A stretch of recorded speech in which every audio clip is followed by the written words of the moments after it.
Hey there, Regina Andler here, and it is time for Motivation Monday. And our theme this week is focus. And I just want to ask you as we get started here, when it comes to focus, how focused are you? Are you the squirrel type? Are you the type that it's like, oh, look, something else, something shiny, something new is there?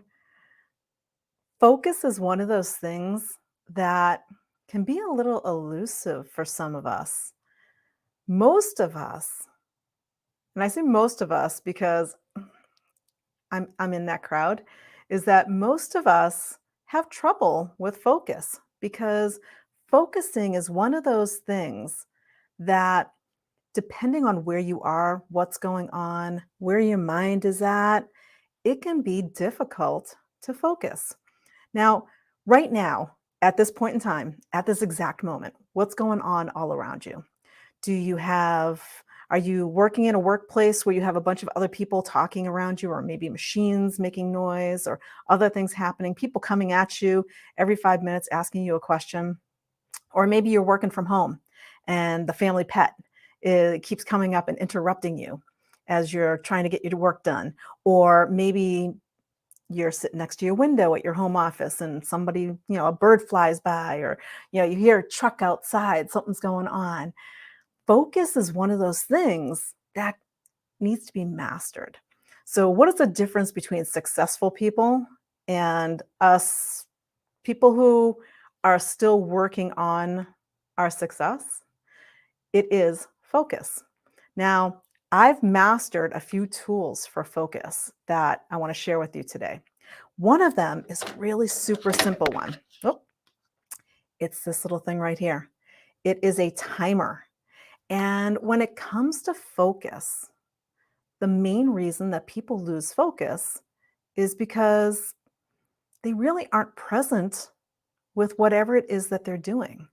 So, whether it's a long term goal or a short term goal, your focus needs to be in a place where you can actually pay attention and keep making strides towards what it is that you're focusing on. Hey, Polly, Dr. Polly, how are you? Thanks for being here.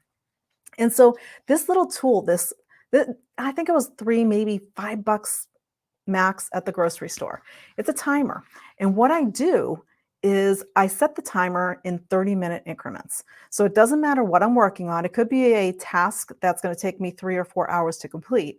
However, I still set it for 30 minutes. Why? Because our attention span is not all that long. Now, depending on what experts you're listening to, some of them say we have attention spans of 15 minutes, some say 30, some say 45. Pretty much all the experts agree that nobody really has focus that lasts for more than an hour consistently. So if you're working on a project, you're working on something, pay attention to when you first get started and you're all jacked up and you're working on whatever it is you're working on.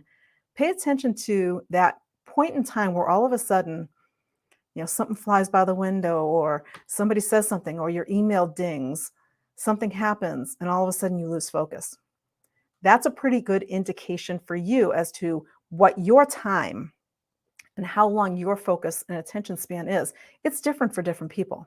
Mine's about 30 minutes. So at the 30-minute mark, I am sure, I know for sure, I've tested it many times, that at 30 minutes, it doesn't matter what I'm doing or what's going on. I'm going to start zoning. I'm going to start scrolling out and seeing shiny things all around me. Why? Because my brain is going, that's enough. I'm done. I've had enough of this. We need to move on. And so what I do is at that 30 minutes, I take a 5 to 15-minute max break. And taking that break allows me and my brain to get reconnected so that now, once I go back and I set it for the next 30 minutes, now I'm refocused and I'm 100% solely on the task at hand. And Dr. Polly, absolutely, focus can be developed through discipline and attention. And when you say hard, but can get done, absolutely. So that is the thing. When it comes to focus, it's that whole idea of that self-discipline. And many of us, when it comes to self-discipline, we're great at disciplining others. When it comes to self-discipline, have you ever been on a diet and then been on a diet and then been on a diet and then been on a diet? because you lose focus. And so, yeah, that self discipline is a little hard to catch on to. The thing is that when you have tools at hand, the tools actually help you build that disciplined habit of focus. So for me, my number one go to is my 30-minute timer. Now, other people, and this works for me as well, can use music. Now, what do I mean by music? When you talk about music, you're like, well, maybe music's going to be distracting for me when I'm trying to focus. It depends on the music. If you're a music lover, if you're a music person, just putting on some soft music in the background might be enough to, take out all the sounds of the other stuff going on. It's kind of like a noise canceller, a noise reducer for you for all of those other things happening. Because that music in the background, if your mind goes wandering off, it goes to that, you come back, and it's easy to regain your focus. Now, think about if you are a workout person. When I work out at the gym, the music matters, right? So if it's slow, quiet, peaceful music, that's great for me getting some work done in my office. Not so great for me getting my workout done.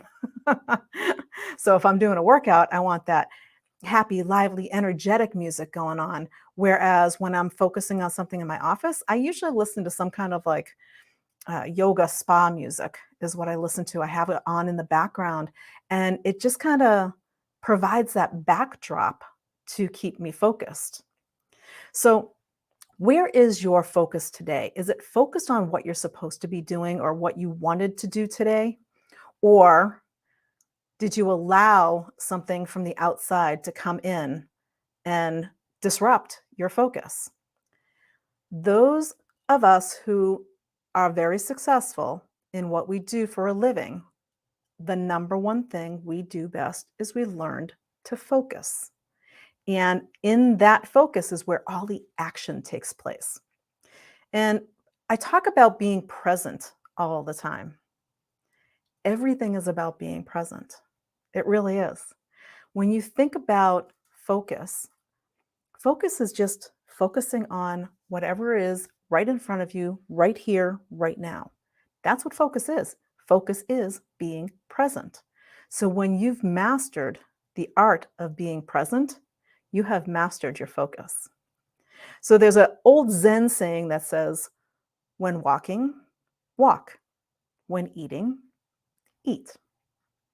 It's a Zen proverb that, oh gosh, many, many years ago. So when it comes to focus, this is not a new thing.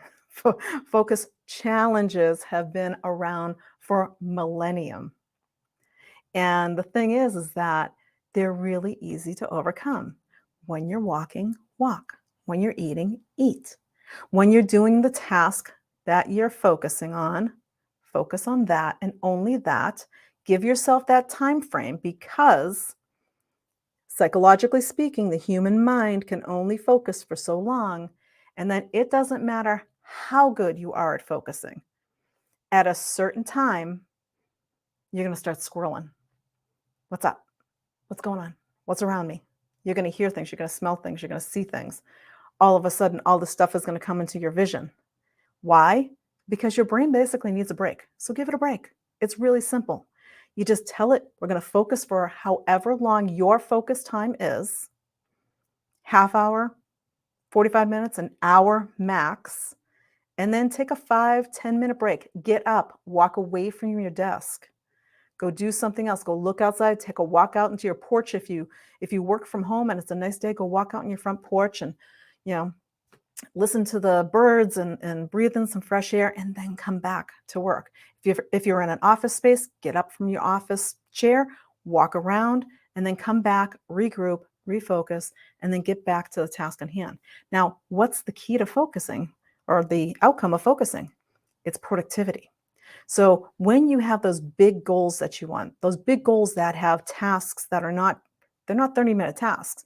They're goals that could be weeks, months, even years to complete. Your solid focus on the end game, on that goal, will keep you moving forward. And you take small pieces of it, those 30-minute chunks, those 45-minute chunks, whatever it takes to keep you focused moving and in the direction of your goal. So that's just a little bit about focus. There's going to be a lot more coming in the comments this week, or in the quotes this week. So there's 4 more quotes to come out. And if you have any comments, questions, or ideas about better ways to focus, how you focus, the tools and tips that you use to focus, please come share them out in the group, in the Women Business Owners from Overwhelmed to Overjoyed. We all are always looking for new tips and tricks to keep and maintain our focus. That's what I got for you for today. I hope you have a great week. Thank you, Dr. Polly. Thanks for being here, and we will see you next week. Bye for now.